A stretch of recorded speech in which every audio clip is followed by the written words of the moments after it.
Welcome to the next lesson. Now we'll learn how to create line and pie charts in Excel. Line charts are perfect for showing trends over time. Let's take a dataset of website visitors per month. Select the data,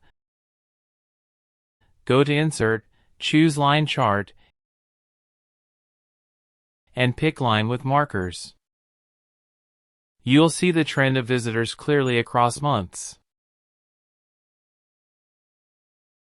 You can right-click on the line to add a trend line if you want to show overall direction.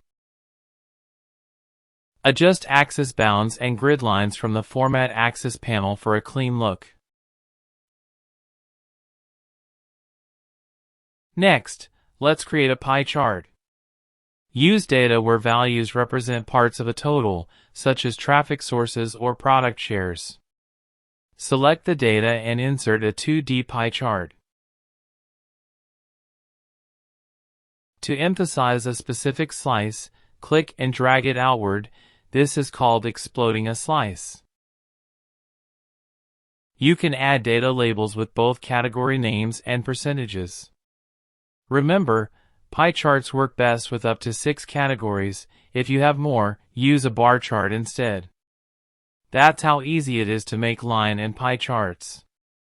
In the next video, we'll focus on formatting charts, titles, labels, and legends.